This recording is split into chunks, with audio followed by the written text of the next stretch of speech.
Where is everyone's favorite yellow clickbait, Golden Freddy? Oh, At Golden first, I Freddy. didn't think too much about his What do you mean absence. Last we saw old Foxy, Yellow bro? Fredbear, What he you was mean? twitching.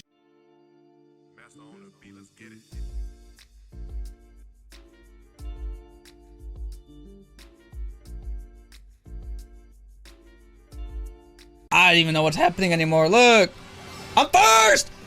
Let's go, baby. Let's go. Woo!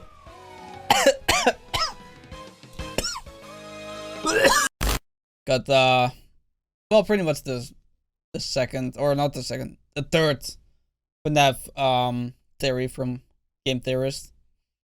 And let's see if he has more to say this time than just defend himself and a pretty obvious thing about the therapy from Vanessa and Gregory, right? Because pretty much everyone already knew that. At least I think, I don't know. At least I already knew that, so I'm assuming anyone else does. So let's just yeah, let's just get into the thing then. Yeah.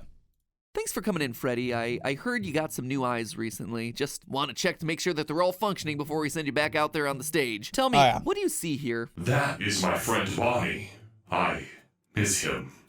Don't we all? Don't we all? How about this one? Mm-hmm. It's me? Interesting response with heavy lore implications. Gonna make a note of that one. All right, how about this last one? Oh, that's the DJ, you know. DJ... Music Man. No, hold on, don't help me. I have this. DJ... Come on, Freddy, it's obviously... Music Man! Oh, man. Man! Oh! Music Man! No. Music Man! Music No way they didn't, bro. I called it! Oh my god, yeah, this is an old ass meme, bro. This is a really old meme. That's crazy. I was so close!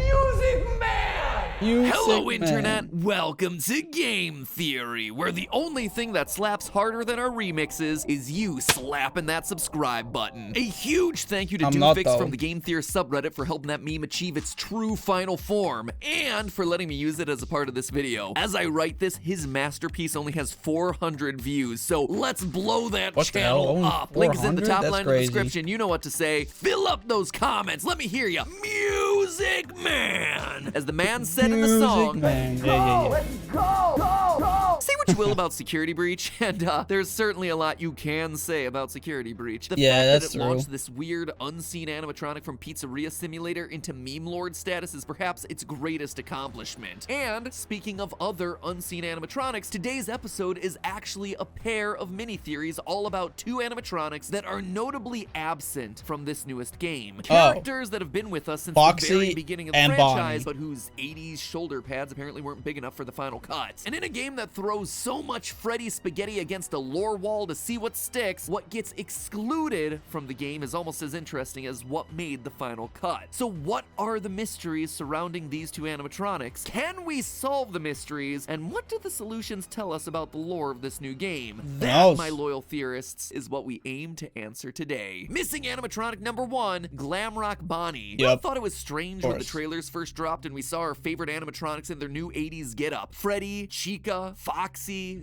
kind of, and No, that's an alligator. Yep, Yeah. Montgomery Gator was in, and Bonnie the Bunny was out. At first, I Disgusting. thought this was just going to be a repeat of Sister Location. Introduce some new characters, reintroduce some old ones with new looks, and, you know, just leave a couple out. But then, right outside of the daycare of Security Breach, we hear this. There is no rabbit at the Mega Pizzaplex. Not anymore. And that right there, my friends, is theory bait. Stick it on a fish hook and drop it in the water to reel me in. Clearly, this was more than just an arbitrary swapping of characters. There's a story here, a mystery to solve. Glamrock Bonnie did exist at some point here in the Pizzaplex and now doesn't. And the game continues to remind us of this mystery as we explore them all. While trying to decommission Chica, you have to venture into Bonnie Bowl. And while we're up there, Freddy says this. I do not come up here anymore. I miss him. Yeah, We that even was get a sad, collectible man. message from That was Roxy really sad when Raceway it that happened. talks about him. Quote, management report. The bowling alley needs a re-theme. While most most of the Bonnie art was removed, kids keep asking, where's Bonnie? Do we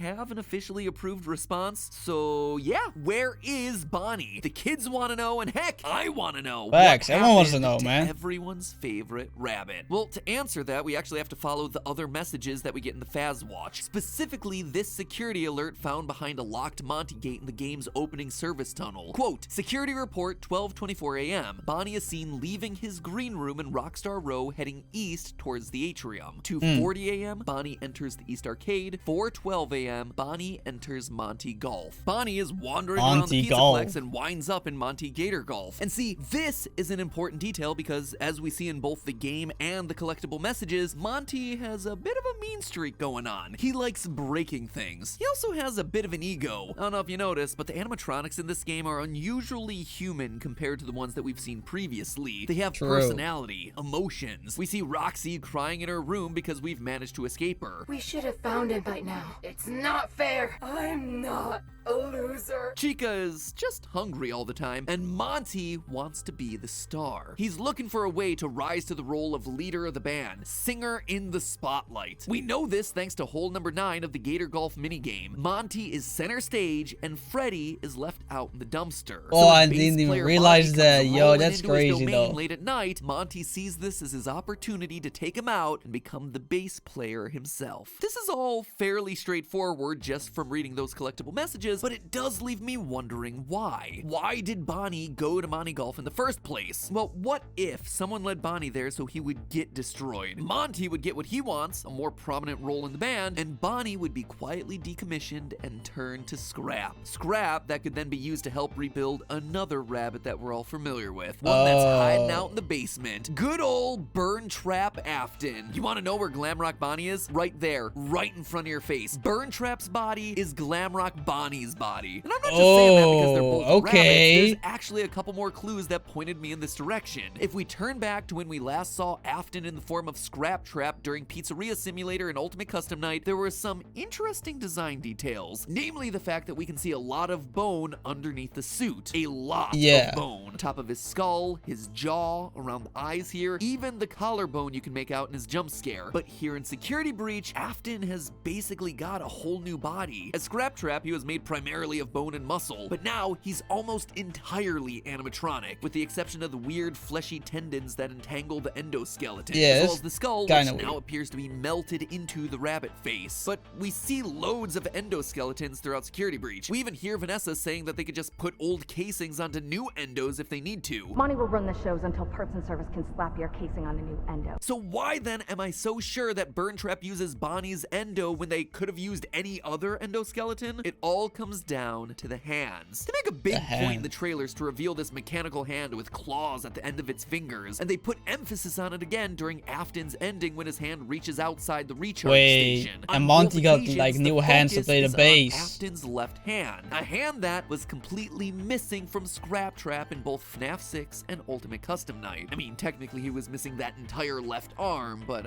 you get the point. So what does any of this have to do with Bonnie? That could be any endoskeleton arm, right? Wrong. Take a look at the Glamrock endoskeletons from this game. Their hands? Yep, they don't have claws. The only animatronic whose endoskeleton does have claws? Montgomery Gator. We actually get a really good look at his hands once we've decommissioned him. But hold on a minute, I was saying that Burn Trap was made from Bonnie, so why am I so focused on Monty? Well, we have to go back to the messages that we get on our Faz Watch. Down in Parts and Services, we get this maintenance log. Quote, Montgomery's claw upgrades allow him to play the bass. Following performances, he mostly uses them to cause damage. Before I read this message, Monty having claws didn't really strike me as an odd design detail. I mean, the dude's an alligator. Kinda makes sense. But this message made me reevaluate that opinion. Claws are only for animatronics that play the bass. When we get the message about Bonnie being out of commission, we get this line. Quote, with Bonnie out of commission, we are making Monty the new bass player. Parts and Service have already done the proper adjustments. End quote. They're installing the claws on Monty because he's becoming the bass player, which means that Bonnie before him must have also had claws. They need to be built into the endoskeleton because they have to pluck the heavier strings. Therefore, the claws on Afton's new body prove that they could have only come from a single source, Glamrock Bonnie. Damn, but Glamrock Bonnie is the only one conspicuously missing from the Security Breach lineup. Where is everyone's favorite yellow clickbait, Golden Freddy? Freddy. Oh, At Golden first, I Freddy. didn't think too much about his You mean absence. Last we saw Old Boxy Yellow Bro? Fredbear, What he you was mean? twitching away at the end of Ultimate Custom Night, keeping the spirit of Afton trapped in an endless purgatory of torment. Meanwhile, you got Old Man Consequences over here asking Cassidy, "You good, bro?" and encouraging them to leave the demon to his demons. So, yep, that story seemed largely done. Cassidy, Yeah. aka the one you should not have killed, aka the vengeful spirit, call the kid whatever you want, this was another playing piece off the lore table, the end of another character arc. So why would Cassidy appear in Security Breach? Doesn't seem necessary. But then, it was more Freddy spaghetti time. Security Breach once again threw everything it had at the wall to see what stuck. And I do mean everything they had. pretty Basically, much. everyone and everything in the series up to this point is represented somewhere in this game. FNAF 1 animatronics, FNAF 2 animatronics, tons of references to FNAF 4, a direct connection back to FNAF 6, there's Baby, there's the puppet, there's the fun times. If my theories up to this point have been correct too, you also get Crying Child, Michael, and Elizabeth, the Aftons all in one neat little package. And that's still not all. The arcade cabinets reference everything from the original novel trilogy to the Fazbear Fright stories. Heck, in this one game, you get not only one, but two, count them, two versions of William Afton, Glitch Trap and Burn Trap. You have all the versions of pretty much all the important characters throughout the franchise. So in a title that seemingly references every other important corner of FNAF lore, where's our golden boy Freddy? Well, he's there. He's hiding in plain sight, right Hello. here, inside the Princess Quest arcade games. The princess is,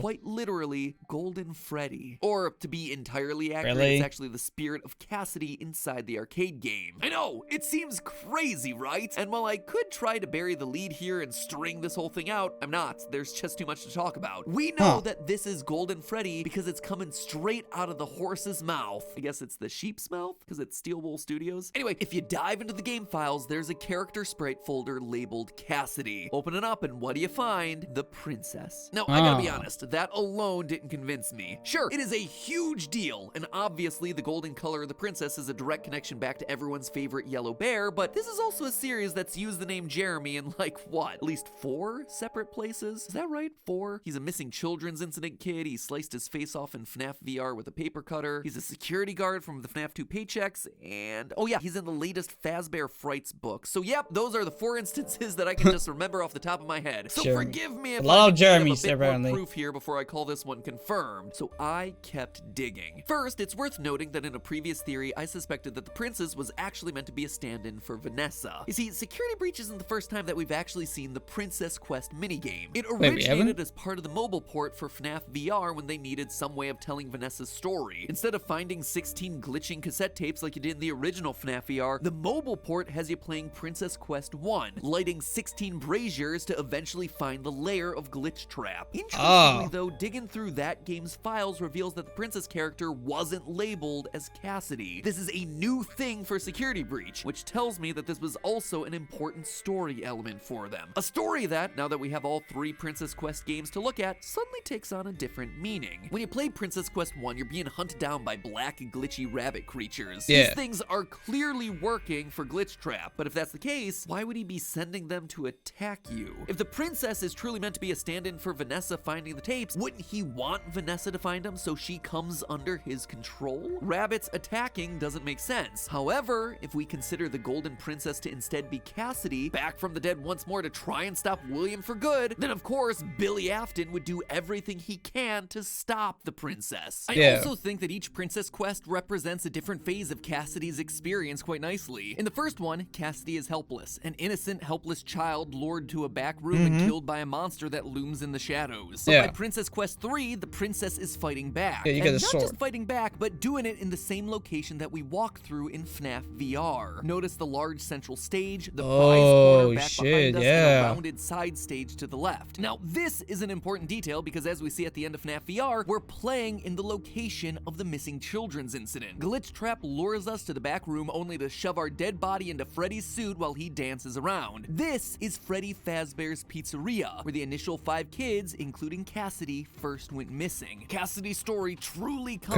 full circle. Playing through Princess Quest 3 the first time, I also thought thought it was unusual to have a giant Chica face looming in the Yeah, that background was kinda watching weird. us. Like, why? Seriously, why? You don't just do that for decoration. And Yeah, then no. I remembered this line from Ultimate Custom Night.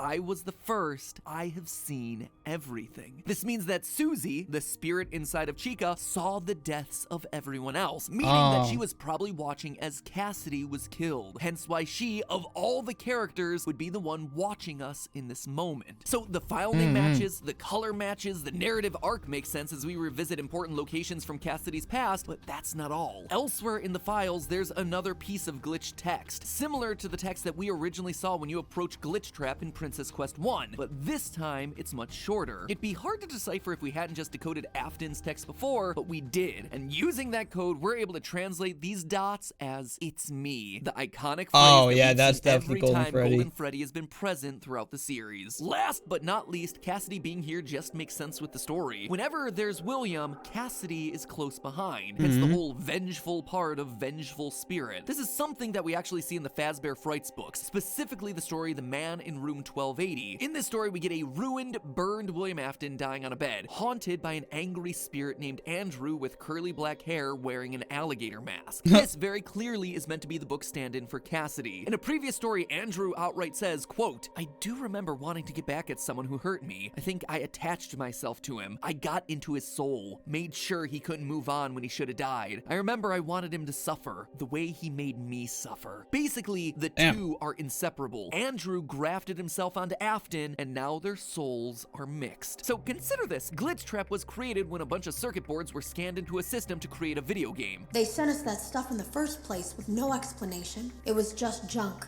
Circuit boards and things like that. Somehow, though, there was usable code on some of it. If Cassidy was truly attached to Afton, then Cassidy's spirit would also likely be in those circuit boards, thereby creating a digital version of her, aka the princess. So yeah, I feel pretty confident that is indeed Cassidy in Princess Quest. Everything I could find backs it up. Design, timeline, narrative sense. Also, the file name suggests that the king is actually Old Man Consequences. Sure, I guess. The demon to his demons. Unless, of course, you want to take my sword and go ham on him. Anyway, so what does it all mean? Why is this important at all? Well, it gives us a rationale for why playing some random arcade games somehow manages to free Vanessa from Glitch Trap's control. As a reminder, if you play all 3 Princess Quest games, you get the free Vanny ending, where she turns good and joins you eating symbolic ice cream cones. But really, it's a pretty weird logical leap that playing a few random arcade games somehow gets this young woman free of the virus that's infected her brain. But now, it makes a bit more sense. At the end of Princess Quest 3, we confront a large security door that's covered in purple goo, only to get a blood-curdling scream.